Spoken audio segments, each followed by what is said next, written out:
You've likely heard of Snapchat, the popular instant messaging app. Well, CityNews has learned that it's just the latest digital tool being used to create fake vaccine passports here in Ontario, as many continue to exploit what's being called a gaping loophole in Ontario's proof of vaccination system.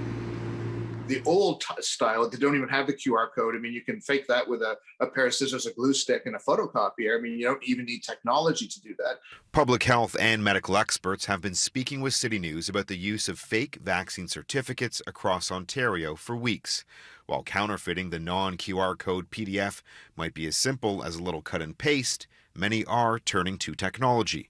I recently spoke with an 18-year-old who sent us this screen recording of how they use Snapchat to alter Ontario's original vaccine certificates, which don't have a QR code. They use a tool to white out the name and date of birth. They then pick a similar font, type out the name and their birth date that matches their driver's license and health card, shrink it to size, and slide it into place. So just how easy is it to create a counterfeit vaccine certificate using Snapchat? Well, I've actually never used the app before, so I downloaded it today. I spent about 15 minutes getting familiar with it. Let's see how long it takes me to erase my name, put in a new one, and change my date of birth. We'll start the clock right now.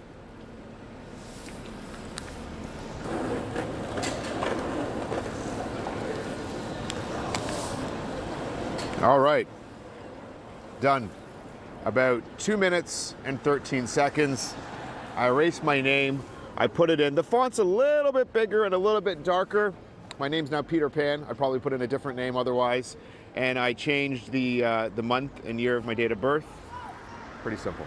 The teenager who spoke with CityNews tells us this loophole in Ontario's policy is well known, adding that Snapchat is the main platform we use to contact each other. Everyone knows these tricks already. Everyone knows it's there. This is a situation that urgently needs fixing, no question. The provincial government have been reluctant to phase out the old proof of vaccination, even though experts say the QR code version is much tougher to counterfeit. Ontario's medical officer of health recently said if he sees more evidence of fraud, he'll recommend that Ontario move to a QR code only system.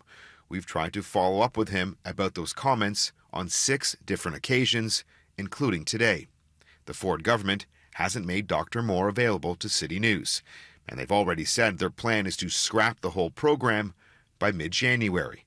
Epidemiologist Colin Furness believes the Ford government doesn't have the political will or motivation to use vaccine passports as a public health measure. The system has not been taken seriously by government, and therefore it's been implemented in the slapdash way, and we shouldn't be surprised. We should note that it's not just Snapchat being used. Yesterday on CityNews, I shared with you how one person has used Photoshop to create nearly 100 fake certificates. Snapchat did respond and sent us a statement today, which in part reads, "We have zero tolerance for using Snapchat for illicit purposes, and this type of misuse is strictly against our community guidelines and terms of service."